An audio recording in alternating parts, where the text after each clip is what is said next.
Atenção! Começa agora uma teleaula de Biologia do Ensino Médio. Você vai assistir a teleaula de número 22. Bons estudos!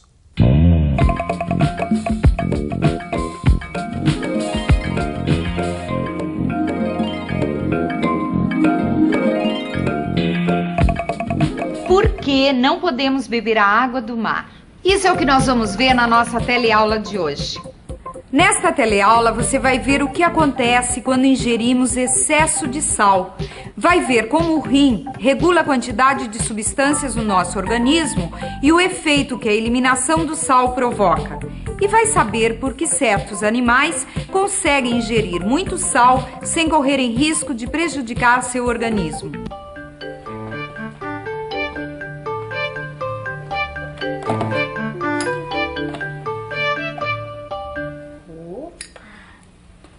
O que você está fazendo, Dudu? Ah, mas eu tô fazendo a água do mar. Pra quê? Pra brincar de náufrago. É assim, ele tá no meio do mar. É beber ou morrer. Para com isso, menino. Isso aqui pode fazer muito mal pra você. Então me empresta o sal, que eu vou colocar a água da banheira pra fingir que eu tô tomando banho de mar. E acabar com todo o meu sal? Ah, mãe, eu vou usar só um pouquinho. Você não acabou de dizer que quer uma água salgada igual à água do mar? E quanto de sal tem na água do mar? Quanto? Oi, quanto de sal você imagina que existe em 1 litro de água do mar? Sinceramente, eu nunca pensei nisso. Não sei. Ai, realmente eu não tenho a menor ideia. Olha, é uma coisa que eu nunca pensei realmente, mas uns 20 gramas. 1 litro de água do mar tem 35 gramas de sal. Se a gente tomar tudo isso aqui, dá para imaginar o que todo esse sal pode provocar no nosso organismo? Para saber o que todo esse sal pode provocar no nosso organismo, primeiro nós temos que analisar como se distribui no corpo a água e as substâncias nela dissolvidas. Você já parou para pensar a quantidade de água que existe no nosso corpo? É mais ou menos isso daqui. Paulo, quantos quilos você está pesando? 80 quilos. Então é isso mesmo. É isso mesmo o quê? Pai, sabia que você tem tudo isso de água dentro do seu corpo? São 53 litros de água. Ah, tá escrito aqui no livro, ó. 53 litros? É a quantidade de água que existe no corpo de um homem que pesa 80 quilos. E você sabe onde fica toda essa água? Dos 53 litros de água que o homem médio possui, 32 litros estão dentro das suas células e 21 litros estão entre os órgãos que compõem o seu corpo. Existe uma diferença entre a distribuição de água dentro das células e fora das células. Na água do corpo estão dissolvidas substâncias. Substâncias como cloro, sódio, magnésio e potássio. É importante saber que existe uma diferença entre a quantidade das substâncias dissolvidas na água dentro das células e na quantidade das substâncias dissolvidas na água fora das células. Quer dizer, precisamos saber se existe alguma diferença de concentração de substâncias dentro e fora das células. Imagine que esse copo é o tanto de água que existe dentro de uma célula e este, a água que existe fora. Se uma mesma substância, como o sódio, existe numa menor quantidade nessa água do que nessa, eu digo que ela é menos concentrada dentro da célula que fora. Para que permaneçamos vivos, acontece muita coisa dentro do nosso corpo que depende dessa diferença de concentração das substâncias dentro e fora das células. Esse sal que usamos para temperar a comida é o cloreto de sódio. Tem cloro e tem sódio, substâncias mais concentradas fora do que dentro das células.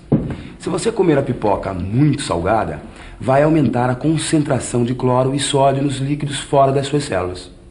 Não põe muito sal não, senão vai dar trabalho, hein? Trabalho pra quem? Pro seu rim, né? Oi, você sabe onde ficam os seus rins? Aqui atrás, um de cada lado. Aí ficam aqui atrás. É, aqui atrás.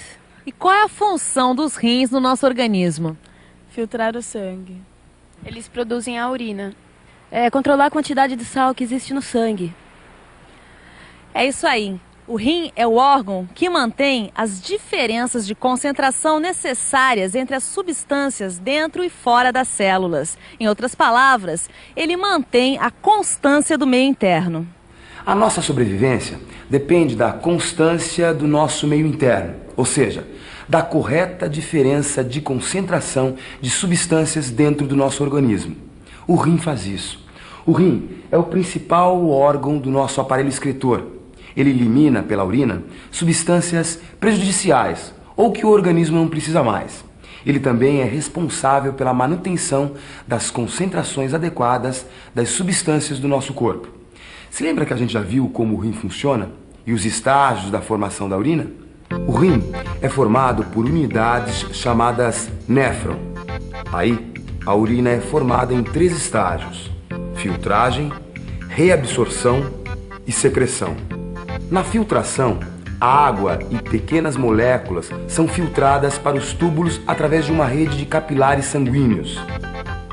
Na reabsorção, a composição do fluido filtrado é modificada, pois muitas substâncias são transportadas do fluido tubular para os capilares e voltam a fazer parte do sangue. Na secreção, algumas substâncias são transportadas dos capilares para os túbulos para serem eliminadas. Então quer dizer que se eu colocar muito sal na pipoca... O teu rim vai fazer com que o excesso de sal que possa te prejudicar seja eliminado no xixi. E se eu estiver precisando de sal?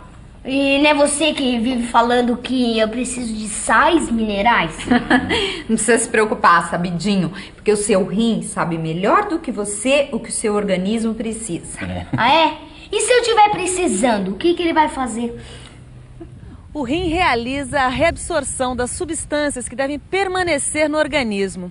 Você sabia que quase todo o fluido que é filtrado pelo rim é reabsorvido pelo organismo?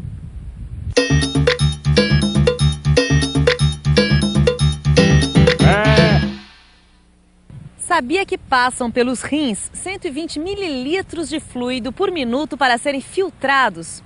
É mais ou menos essa quantidade aqui. Disso, apenas 1 mililitro é eliminado pela urina. O resto, mais de 99%, é reabsorvido pelo corpo. Mas como é feito esse processo de reabsorção? O principal processo na reabsorção é o transporte de sódio. À medida que o fluido prossegue pelos túbulos, o sódio nele contido é transportado de volta para o sangue pelas células das paredes tubulares.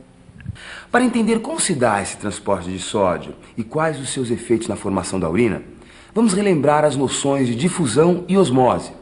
Esses processos são responsáveis pelo movimento de líquidos, minerais e gases de um meio mais concentrado para um menos concentrado, tendendo a igualar as concentrações.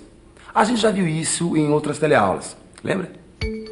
Os gases respiratórios são trocados através da difusão. O oxigênio que está em maior quantidade no meio externo se movimenta para dentro da célula, onde existe menor quantidade. E o gás carbônico tende a sair da célula, porque existe em menor quantidade no meio externo. No processo de osmose, é a água que se movimenta para onde exista maior concentração da substância dissolvida. Nos rins, a água também flui de regiões de baixa concentração de soluto para regiões de alta concentração. O rim regula o teor de água do corpo pelo transporte ativo de sódio. Esse mecanismo ocorre contra o gradiente de concentração, isto é, o sódio é transportado de um meio menos concentrado para outro mais concentrado. Para isso, as células gastam energia. Mesmo depois que as concentrações de sódio se igualam, continua a passar sódio do túbulo para o sangue. Onde o sódio vai é seguido pelo cloro e, por osmose, a água acompanha essa movimentação. O organismo reabsorve sódio, o cloro vai junto e a água, por osmose, também é reabsorvida. Mas por que eu não posso beber água do mar, pai? Dudu, você não entendeu que a água é reabsorvida no nosso organismo porque vai atrás do cloreto de sódio que é reabsorvido pelo sangue no rim? Tá, mas o que o sal da água do mar vai fazer de diferença? Afinal, eu sempre como o sal que a mamãe coloca na comida. Mas você sabe quanto que a gente come? Oi, quanto de sal a gente come por dia? Não sei, acho umas 10 gramas. E você, o que você acha? Umas 3 gramas. Na verdade, a gente ingere em média 5 gramas de sal por dia. Como nós já vimos, se a gente consumir 1 litro de água do mar, nós vamos estar ingerindo 35 gramas de sal. Isso é 7 vezes mais do que nós consumimos por dia.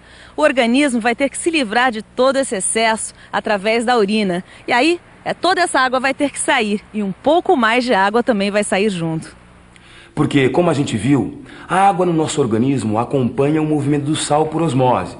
Se temos que eliminar o excesso de sal, perdemos muita água junto. Quer ver quanto?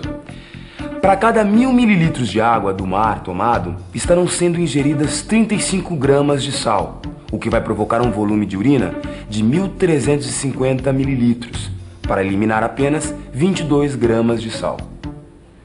Quer dizer, além do nosso organismo não conseguir eliminar todo o sal ingerido, vai ficar com menos água do que tinha antes. E aí? E aí, perdendo tanta água, vai ficar desidratado. E além disso, muito sal dá sede. Dá. E se o sujeito beber mais água do mar por causa da sede, vai perder cada vez mais água eliminada pela urina e vai ficar cada vez mais desidratado. Até morrer. Se beber demais, morre mesmo. Ai, que perigo para as tartarugas e para as gaivotas. Não tem perigo para a gaivota se ela engolir a água do mar, porque ela consegue eliminar uma grande quantidade de sal sem perder muita água. Isso porque ela tem um órgão que nós não temos, a glândula de sal. As aves marinhas possuem um par de glândulas de sal entre as órbitas oculares. Quando ingerem sal, aumentando a concentração no sangue, este sal passa para essa glândula que o elimina através de um canal que corre pelo bico até se esvaziar nas narinas. Os répteis também possuem glândulas de sal, só que elas ficam em lugares diferentes. No lagarto, as glândulas de sal ficam nas narinas. Nas tartarugas, ficam nas órbitas oculares. Nas cobras, ficam abaixo da língua. E nos crocodilos, na superfície da língua. Enquanto eu cuido da minha hidratação, que tal a gente revisar? E atenção, se liga aí que é hora da revisão. Na teleaula de hoje, você aprendeu que nossa sobrevivência depende de que a quantidade de substâncias necessárias no nosso organismo seja constante. Aprendeu que o rim faz esse trabalho e que elimina o que estiver em excesso através da urina. Viu também que o sódio é essencial para que nosso organismo consiga reabsorver água e que muito sal, como o contido na água do mar, provoca a eliminação do excesso e, com isso, faz com que nosso corpo perca muita água e fique desidratado. Viu ainda que as aves marinhas e os répteis possuem glândulas de sal, que permitem que o excesso de sal seja eliminado sem que esses animais percam muita água. Só uma, hein? Na próxima teleaula tem mais.